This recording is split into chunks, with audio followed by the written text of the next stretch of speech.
there are many of our people who are thinking more deeply and more broadly, looking at it as it actually is, and are beginning to see it more in the international context and the relation that it has with the African struggle, a human rights struggle, or the struggle for human rights.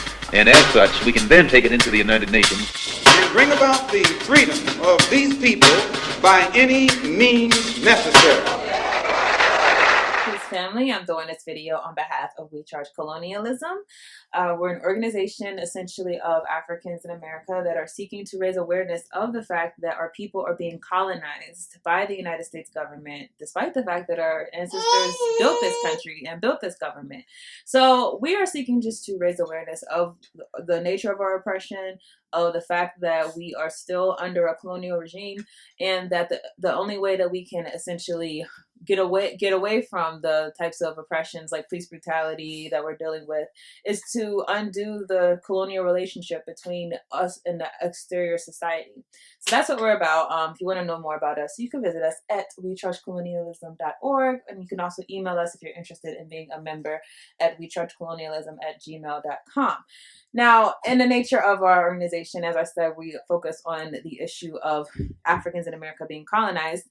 And with this coronavirus, I think there is no better showing of the degree to which colonization still exists in our neighborhoods than the actual epidemic that has shown the inequality that has always existed. Because the thing is, when things happen, when conditions worsen, we become aware of things that have already been in play. There's always been a disparity in things like healthcare. There's always been a disparity in things like income and jobs with Black people. However, whenever things happen in the exterior society that has them rocked, of course, our people are going to feel it worse. One city in particular I've been paying a lot of attention to is the city of Detroit.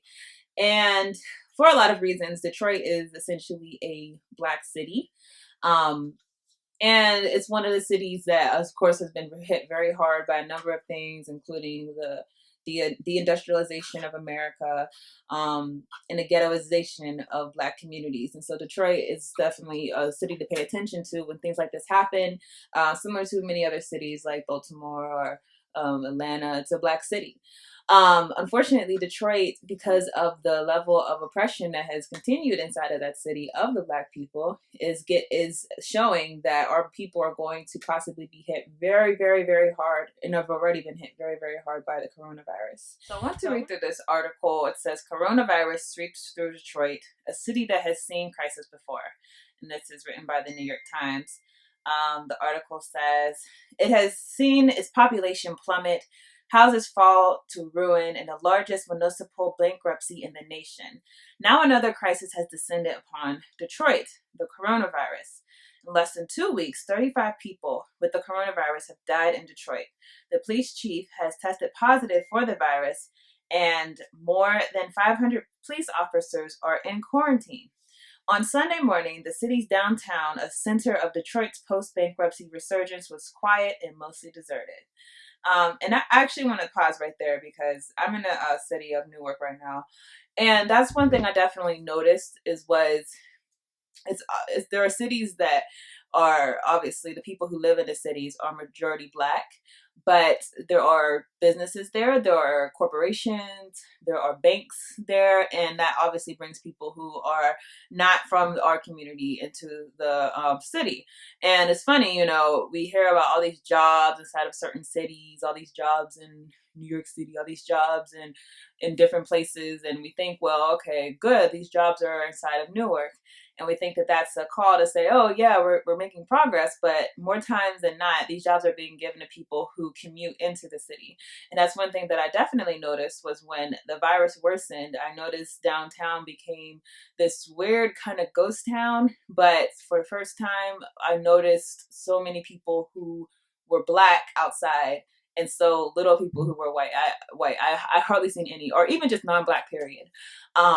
And so that shows you the nature of how this works, because whenever a crisis actually hits and we do need to be indoors and not be out in the public, unfortunately, there's a worker class inside of this country who is still forced to work, still forced to catch buses, still forced to get on the subway, still forced to go out there because they don't have the type of job that would allow them to work remotely.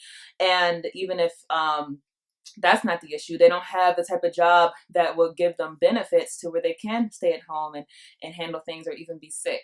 And so what happens is that we're left inside of a situation where everyone else has fled. Everyone else has fled to urban centers. Everyone else is safe at home.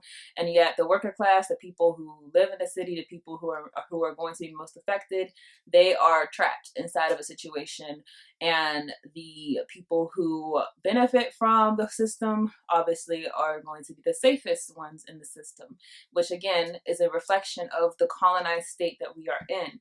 That we have to start understanding that this is not anything other than colonialism. When you have a people who are the worker class, who have always been the worker class, who have always been the ones whose talents, whose work, whose labor has been abstracted by an outside dominant force, that is literally a colonial relationship. That is literally what happens inside of every single colonial country, whether you're going to Africa, whether you're going to Latin America. It does not matter what type of country you've been in. That is the exact same situation that's happening. So I wanted to point that out because obviously this article is about Detroit, and Detroit's the city that we're going to focus on, but it's important for us to recall that this applies to me to every single city with a majority Black population, which is still most American northeastern cities. So we have to obviously apply the same analysis to other cities where these types of things don't get talked about as much as bigger cities. So the coronavirus has landed on this city's doorsteps. Its unwelcome arrival, a sign of the outbreak's growing reach across America to cities far from the coast and not as densely populated as New York City. But the virus could place a unique burden on Detroit, a city with 670,000 people, where 3 of 10 residents live in poverty. A large number have asthma and other chronic diseases, and hospitals are already overwhelmed. It is a city that has seen more than its share of crisis and now finds itself staring at yet another. And that is, again, another testament to the fact that we are colonized, because whenever you are a people who has such a large proportion of ourselves that are in poverty, we're obviously already exposed to so many health ailments. We're already dying from different things. We're already exposed to environmental issues. When you look at where we live, a lot of times we live inside of places that are very close to industrial plants or chemical factories that are putting chemicals out into the air. Unfortunately, our people are more likely to live close to those things. We're more likely to live close to places where cancer is going to be a higher rate. Asthma, things like lead poisoning, these are the things that we're already exposed to. So the healthcare system for us is already overwhelmed. The healthcare system for us is already one that is not going to allow our people to be inside of a position where we're doing better, because healthcare is not going to be applied equally, obviously, because there is no universal healthcare in the United States. But also, especially to the fact that the healthcare facilities that do exist in our communities are not even built to actually help us. They're more built to put a Band-Aid on issues.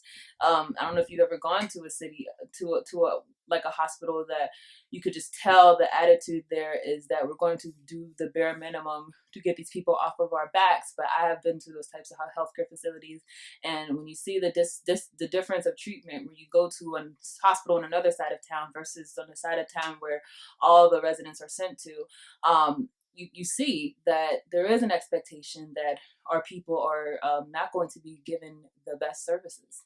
So again, all of these things relate to our overall condition inside of this world.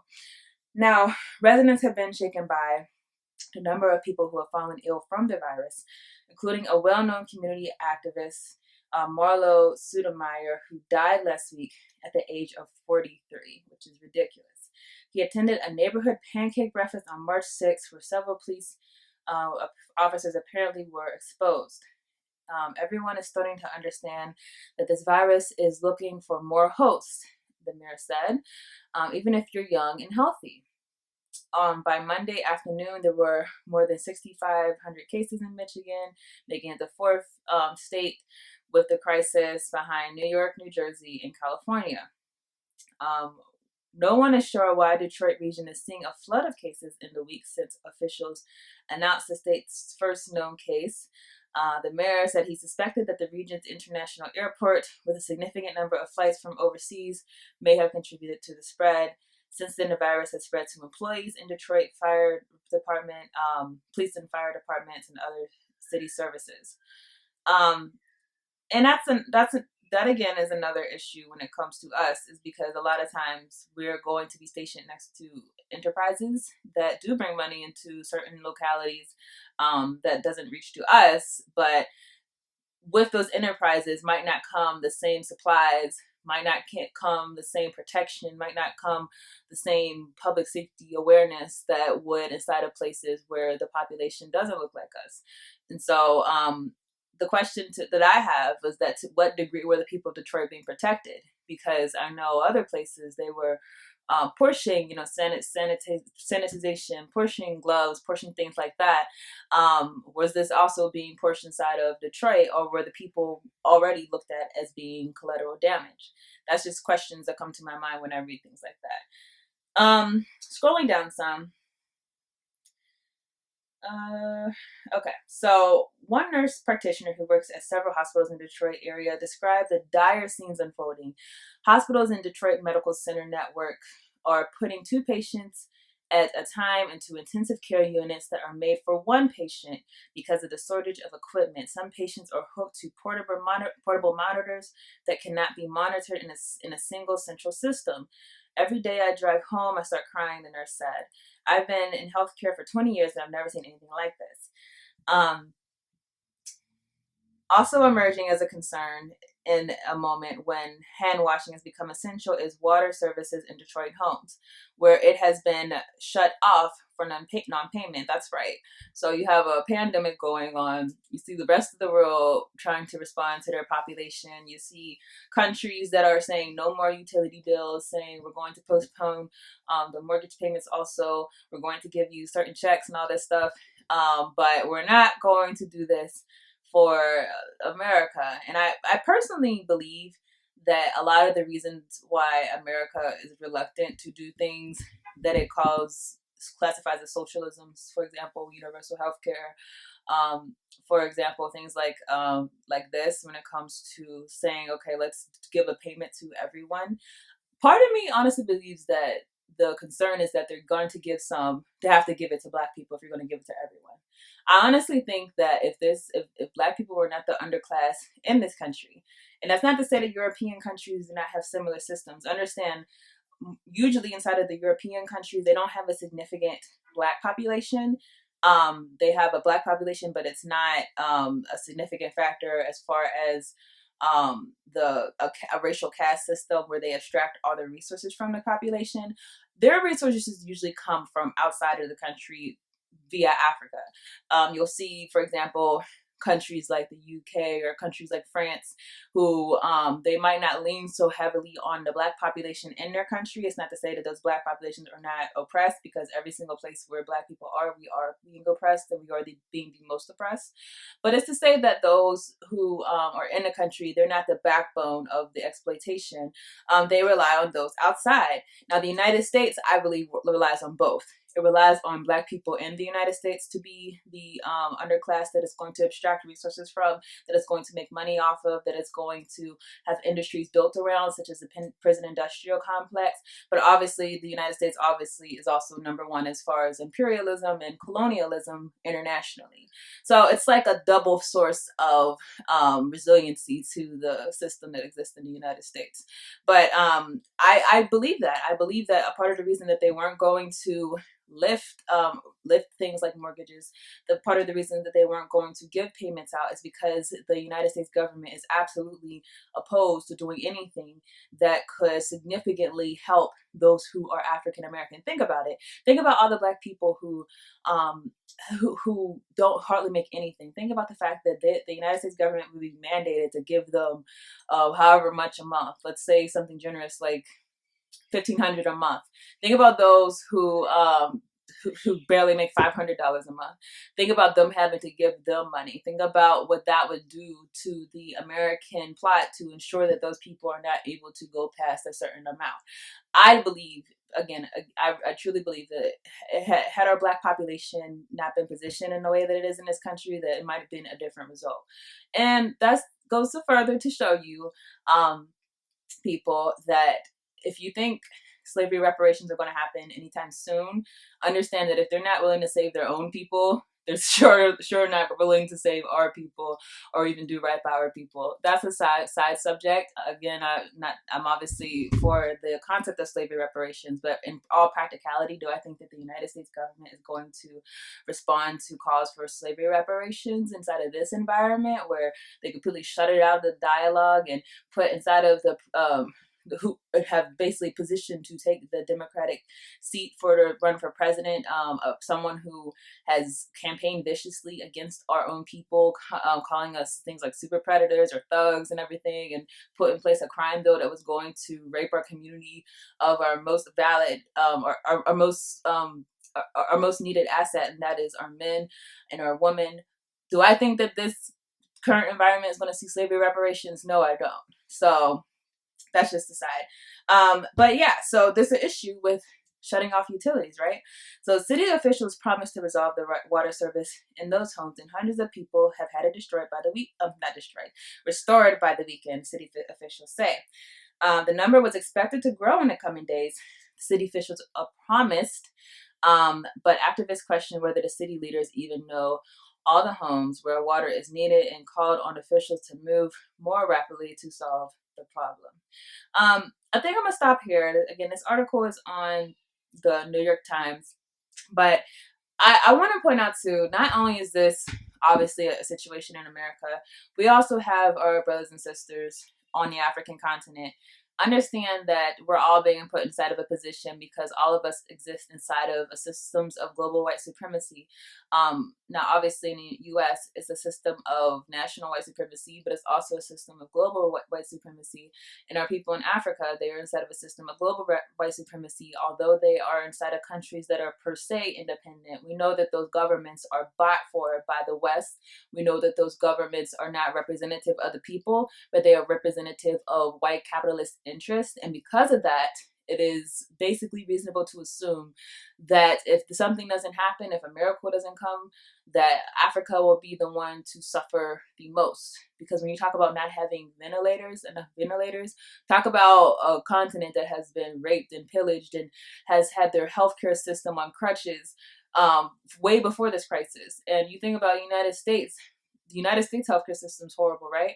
Think about how much more the most exploited continent on earth is poised to deal with this type of crisis. And do you think for a minute that the people are going to run to help them? I don't think so, especially the attitude that exists about Africa. I mean, all you hear from those who are in like Europe or US, when they talk about the new population that's coming up in Africa, all of them want to see population control. You constantly hear it. They keep talking about how there's too many people coming out of Africa. Africans are going to be the population that is basically going to boom, and there's not going to be enough this, which there's always enough. There's just not enough to continue the relationship between Europe and Africa. There is enough to take care of every African inside of the world. It's just not enough for the rich European to enjoy our resources and us not be dying out because of that. But that's the situation that is that they're pushing to the forefront. They want population to be controlled. They tell women, stop having babies. They tell them you need to take birth control, even though birth control has defects. Hormonal birth control has defects that could ultimately kill us. They don't care about that. They just want us to control our children. So don't think for a second that they're going to run to our rescue. In the Black community in America, and also in our with our brothers and sisters in Africa, when if this does hit, because this is another method for them to control what they want to control. That's my personal opinion. So that's what I have on the coronavirus issue. Again, just overall, understand that this is a testament to what has already existed. The fact that a lot of Black people have been dying from this disease, understand that we've already been inside of a horrible situation. And the only thing that's going to change this situation is this environment that we're living in, these conditions that we're living in, getting to the point where we're no longer accepting them. You know, I hear people say that, we're not accepting this anymore. You need to give us tangibles. And when it says, well, what are you going to do if they don't? I don't really hear anything that shows me that you've had enough. Because when you've had enough, there's a reason, there's something that you're going to fight for. And there's actions you're going to take that are not the actions that you've been taking, not asking politicians to have an agenda, not asking politicians to keep doing the same thing, but actually organizing to actually find a way to meet your own needs, understanding that those who are in power will never have your best interest at heart. I don't see that yet, which makes me think that unfortunately, up until this point, we're still not ready. Some point I want to do a video on African Esquire TV and just talk about the issue of how social media, I think, while it can be such a tool for activism, how it just derailed us as far as our ability to organize and our ability to actually do something meaningful. But that's a subject I will tackle in another video. But as far as this issue, again, we have to pull it together, because if we're at the mercy of those who have historically shown that they do not care for us, in fact, they even hate us, and we're at their mercy to do the right thing, that's not a good place to be in at all. So that's all I have on this, guys. Everyone, please be safe. Please continue to hold it down inside of the house until, God willing, this ends quickly. But I will see you guys in the next video.